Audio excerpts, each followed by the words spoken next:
नमस्कार, मैं हूं सिमरनजीत सिंह और मनी 9 की इस खास पेशकश में आप सभी का स्वागत है। तो इस खास पेशकश में आज हम बात करने वाले हैं कि आज बाजार ने कैसा परफॉर्म किया और कल बाजार के अंदर आपको क्या स्ट्रेटजी रखनी चाहिए, क्या आपकी रणनीति होनी चाहिए। वैसे आपको बता दें कि आज ब्रॉडर मार्केट के अंदर भारी गिरावट देखने को मिली, मुनाफा वसूली, प्रॉफिट बुकिंग देखने को मिली। अगर आईटी और ऑटो सेक्टर को छोड़ दिया जाए, इनमें मामूली सी तेजी रही, लेकिन इसके अलावा बाकी सभी सेक्टर के अंदर गिरावट देखने को मिली। चाहे एफएमसीजी की बात हो या मेटल की बात हो, मेटल में आज करीब करीब 2 से 2.5% की गिरावट रही। स्मॉल कैप में करीब 1.5% की गिरावट रही। मिड कैप इंडेक्स के अंदर गिरावट रही। इसके अलावा एनर्जी सेक्टर के अंदर, इंडिया डिफेंस सेक्टर के अंदर 2 से 2.5% की गिरावट यहाँ पर देखने को मिली है। एडवांस डिक्लाइन की अगर बात कर लेते हैं तो एडवांस डिक्लाइन में यानी कि तेजी से चढ़ने वाले शेयरों की संख्या करीब करीब 800 थी, लेकिन उसके सामने जो गिरने वाले शेयरों की संख्या थी वो थी 2300 के आसपास। तो आप यहां से अंदाजा लगा सकते हैं कि इंटेंसिटी कितनी यहां पर हैवी नजर आ रही है बाजार में गिरावट की। तो चलिए अब एक एक करके इंडेक्स पर नजर डाल लेते हैं।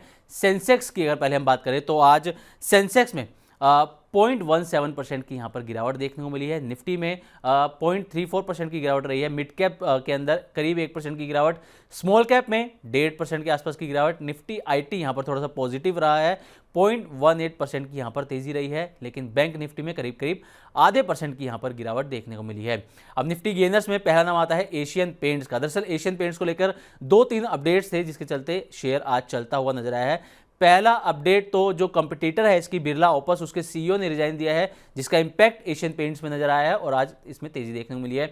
अगला ये कि जल्दी ही एशियन पेंट्स एमएससीआई इंडेक्स में शामिल हो सकता है, जिसके चलते तेजी रही। एक अपडेट ये भी था कि क्रूड ऑयल की कीमतें लगातार कम हो रही है, जिसकी वजह से एशियन पेंट्स को फायदा मिल रहा है और इसके चलते आज शेयर में तेजी रही। रिलायंस इंडस्ट्रीज, इसमें करीब करीब 1.5% की तेजी रही। अल्ट्राटेक सीमेंट, इसमें करीब 1% की तेजी रही और एमएनएम, इसके नतीजे अच्छे रहे तो करीब करीब 1% की तेजी यहां पर भी देखने को मिली। निफ्टी लूजर्स में पहला नाम आता है ग्रासिम इंडस्ट्रीज का। दरअसल वही जो हमने आपको अभी अपडेट भी दिया, बिरला ओपस के सीईओ ने रिजाइन दिया है, जिसके चलते आज शेयर में भारी गिरावट रही 6.5% के आसपास की। हिंडाल्को, इसमें आज 7 महीने के बाद भारी गिरावट देखने को मिली है। 7% की भी गिरावट देखने को मिली है एक वक्त पर, लेकिन क्लोजिंग करीब करीब 5.5% की गिरावट के साथ होती हुई नजर आई। अडानी इंटरप्राइजेस 4.5% की गिरावट और पावर ग्रिड इंडिया के अंदर 3.25% के आसपास की गिरावट यहां पर रही। मिड कैप गेनर्स में पहला नाम आता है एस्ट्रा लिमिटेड का। 7.25% के आसपास की तेजी यहां पर रही। पेटीएम में आज तेजी रही। इसमें अपडेट ये था कि एमएससीआई इंडेक्स के अंदर ये जल्द ही शामिल हो सकता है, इसका वेटेज बढ़ सकता है, जिसके चलते 4.25% की तेजी यहां पर रही पेटीएम के अंदर। इंडस टावर, इसमें जो प्रमोटर है एयरटेल, भारतीय एयरटेल, वो हिस्सेदारी बढ़ा रही है, जिसके चलते इसमें आज तेजी रही 1.5% के आसपास की। पीआई इंडस्ट्रीज 1.5% की तेजी यहां पर भी देखने को मिली। मिड कैप लूजर्स में पहला नाम आता है ब्लू स्टार का। 6.5% की गिरावट यहां पर रही। वोल्टास करीब करीब 4.5% की गिरावट। गोदरेज प्रॉपर्टीज 4.25% से ज्यादा की गिरावट यहां पर रही और कंटेनर कॉर्पोरेशन 4.5% से कम थोड़ा सा यहां पर गिरावट देखने को मिली। स्मॉल कैप गेनर्स में पहला नाम रेडिंगटन का। रेडिंगटन के नतीजे शानदार रहे हैं और नतीजों की बदौलत आज शेयर में 14.5% से ज्यादा की तेजी रही। इवन 15% के आसपास की तेजी इसमें देखने को मिली। आईजीआईएल में 9.5% से ज्यादा की तेजी। मन्नापुरम फाइनेंस, इसमें 3.25% की तेजी और नुवामा, इसमें 2.5% से ज्यादा की तेजी रही। स्मॉल कैप लूजर्स, इसमें डिलीवरी टॉप पर आज 10% के आसपास की गिरावट यहां पर रही। बीईएमएल, इसके नतीजे अच्छे नहीं रहे, जिसका इंपैक्ट यहां पर रहा। 8% के आसपास की गिरावट रही। एजिस वोपेक 6.25% के आसपास की गिरावट और श्याम मेटेलिक्स, इसमें 5.5% से ज्यादा की गिरावट रही।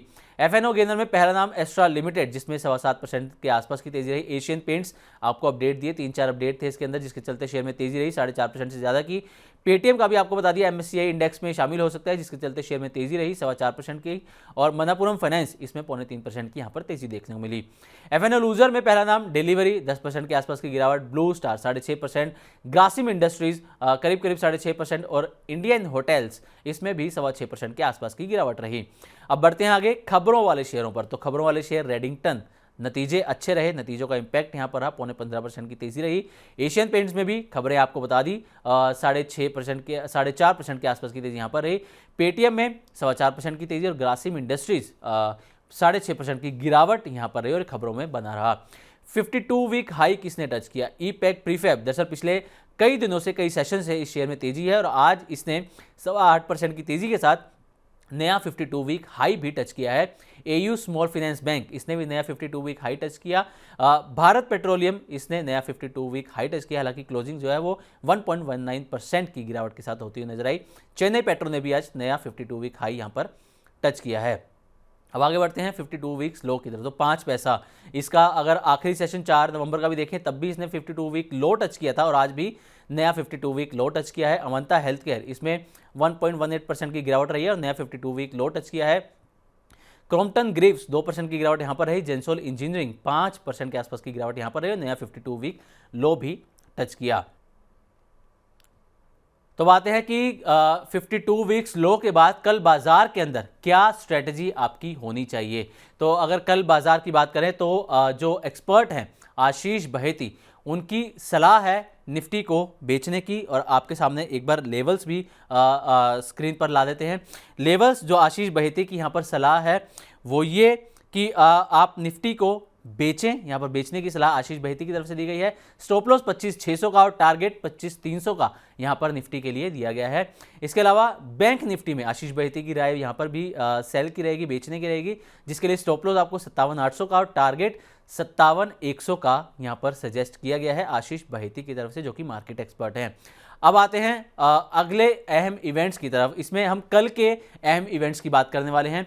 तो कल यानी कि 7 नवंबर को जो बड़े इवेंट्स होने वाले हैं वो ये कि स्टड एक्सेसरीज के आईपीओ की कल लिस्टिंग होनी है।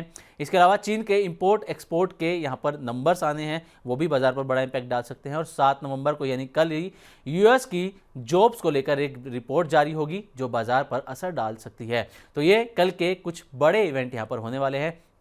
तो ये था आज के बाजार का हाल, कहाँ गिरावट रही, कहाँ तेजी रही और गिरावट के पीछे क्या कारण रहे। तो अभी के लिए बस इतना ही। नमस्कार। इस सिप से तो नींद टूटती है, लेकिन केवल जागना नहीं, आगे भी तो बढ़ना है।